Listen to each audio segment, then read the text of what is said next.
YouTube? This is What a Doozy 1929 here, welcoming you to another fine episode of GTA Autos. And right here, this is our next car. This is a fabulous example of a cool car that somebody has really put a lot of tender love and care in.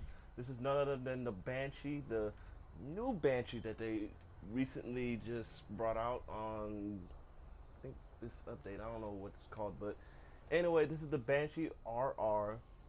And as you can tell, this is quite different from a regular Banshee. For starters, the body kit. It has a wide body kit and the big spoiler. This is basically a car that you'll see on a NASCAR racetrack. So this is not my car. This is my friend ECAT 240 over here. He's right there. He's gonna be assisting me in making this video, and since I have no control over opening and closing everything on this car, whenever I ask him if he can just open it, he'll open it. So enough about that, let's get started. The Banshee has just been with us since Grand Theft Auto 3, and the Banshee is one of the longest running sports cars to ever been in the GTA series. It is a cool car, and it was a car that everyone liked, that everyone wanted. I remember finding the car in Grand Theft Auto 3 because I only drove it a few times, and it was in that car dealership. This was a very fast car, and the car is based off the early 90s. At the time, it was based off the early 90s Dodge Viper. See, the Dodge Viper at the time, it was one of Chrysler's finest supercars, and it was very fast. It had a V10. It was just really cool. The reason why they brought it out was because Chrysler was going through another financial crisis, so they needed, a little bit help. So they brought out some cars, small cars that they wanted to, bring to the community, something that they can afford, small, cheap, little luxury cars, and they really did well. So they wanted something sporty. So I remember reading a book saying that they teamed up with Lamborghini, but to create this thing. But I remember also that Chrysler, worked with Maserati a bit. So I can't tell who decided to, bring the Dodge Viper out, but it's a car that just really shocked the world back in the day. It had a V10. It was priced at exactly $50,000. To imagine in 1990s term, $50,000, that was like I'm guessing what, 100 odd some $1,000s. So it was a pretty expensive car that that an average man couldn't afford, unless you had a lot of money. So the Banshee, of course, has been with us since Grand Theft Auto 3. Grand Theft Auto Vice City came out after that, and since Vice City was based off the 80s, it was not based off the Viper, since the Viper didn't come out until the early 90s. So this is 1986, Vice City was based off of, so they decided to base it off another car, which was I think the Corvette C5, the C4. This is where we get the Corvettes that we had for almost 30 years now. Those iconic body designs, the Corvette C4 was that. It wasn't a very desirable car. I mean, it was completely made of plastic, thus giving the term the plastic fantastic that the Corvette was back in the 80s. So we get to Grand Theft Auto San Andreas, and the Banshee comes out, and again it's based off the Viper. And of course, since San Andreas is based off the early 90s again, the Banshee is based off the Viper on there. The Banshee basically didn't have any major changes unless it was on Grand Theft Auto Vice City. So we fast forward to Grand Theft Auto 4. This is the HD universe, and this is where we get the Banshee's design that we now see today on Grand Theft Auto 5. It was quicker. It had a better sounding engine. It was a very cool car. It came with a hardtop for the first time and a convertible, like the classic ones from before. It was a very quick car. It was the fastest sports car class on that game, because you also had the supercar class, which was the Comet and the Infernus and the Super GT. Those were the supercars on Grand Theft Auto 4. We get to Grand Theft Auto 5, and this is the Banshee. To me, I think the Banshee had downgraded a bit.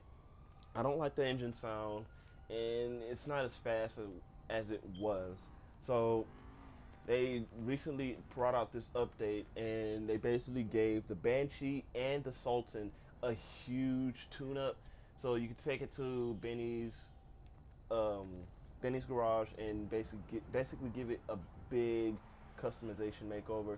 It would cost you around, I think, $500,000. If I'm guessing it's around that price range just to get the car to where it's at its state. It's gonna cost you a lot of money, plus including the cost just to get the car, which is around $105,000. So enough about the Banshee's history. Let's get to the motor on this. Can you please open the hood up again, ECAT?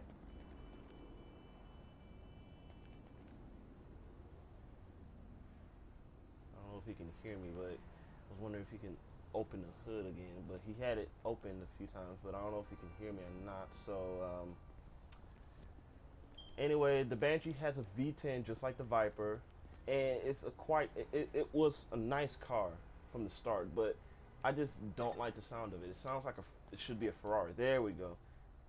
Well, actually it has a V8. It's showing right here. So I guess on the advertisement on the online where you get this car, it advertises as a V10, but as it looks of it, it's just a small V8, a small V8. That's disappointing. The interior wise, you get to customize the interior of this car when you take it to Benny's as basically a racer. This car truly is a cool car to own. We get inside and you basically just see this nice, wonderful interior that ECAT has put into this car. He's done such a great job with customizing this car. It takes a lot of money to get a car like this to where it's at. Trust me, it's just a wonderful car. ECAT, you can get in the car with me if you want. I mean, I don't mind. Shoot, you might have a lot of friend requests soon if you get in. Nah, I'm joking. I guess he won't get in. So, like I said, I don't like the engine sound of this car. It just sounds like a Ferrari's engine. So, this car is fast. After its upgrade, it transforms to from a sports car to a supercar class. So that's a big, big jump for what this car is now. So I'm gonna get off of this first person so I can show you how this car really performs. This car performs very, very well. The handling is so nimble. I think it's all-wheel. No, it's all-wheel drive. This car is just so amazing in so many ways. I can't take it to the Los Santos Customs because, of course, this is not my car. So this is basically going to be a very relatively short video. Viper back in the day, I mean, it was such a cool car. At one point, it kind of ceased production for. I'm not sure, but what I was thinking they probably ceased production, but I might be wrong. But we get to the point where we see the Dodge Viper now, and I really like the Dodge Viper today. It's a wonderful car, and I remember reading online that sadly the Viper, Fiat Chrysler is going to discontinue the Viper, if I'm guessing. I remember seeing it on the website because I'm guessing nobody's buying them like they used to back in the day. So I'm guessing this is the last year that Fiat Chrysler is going to be offering the Viper. I might be wrong, so you know, it's just information that I've just heard through the grapevine. Anyway, I'm just going to take this car through the straightaway just to prove to you how the performance on this car just really improved. This is such a wonderful car. At the same time, this car should be driven with care because at the same time, this car will lead you into the ditch if you don't know what you're doing. So I'm going to basically end things off right here. This is such a wonderful car. I'd like to thank my friend ECAT. Please send him a friend request if you're on the PSN or yeah, the PSN. Send him a friend request. He's such a nice guy. He's got a lot of nice cars. He's just got enthusiastic. He just got enthusiasm. He's so enthusiastic, and he's just really a nice guy. I'd like to thank him for letting me use his car, and I hope everybody enjoys the commentary on this car. It's basically short. I didn't have very much to say about this car. I would say that I am proud of Rockstar for really doing a good job updating the Banshee. It really is a desirable car because I remember before I had a Banshee and it wasn't really a good car. I remember the only thing I remember it being good at is going through the dirt. Cause I was racing with my friend and he had a, what was it, a Jester, and that Jester was smoking me until we get to the dirt where his car was actually slowing down and my car was speeding up.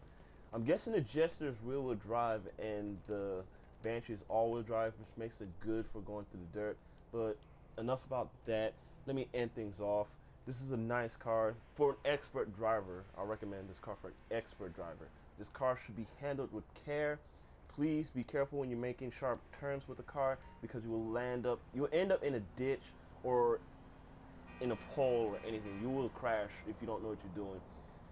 So this is What a Doozy 1929 here signing off. This is ECAT.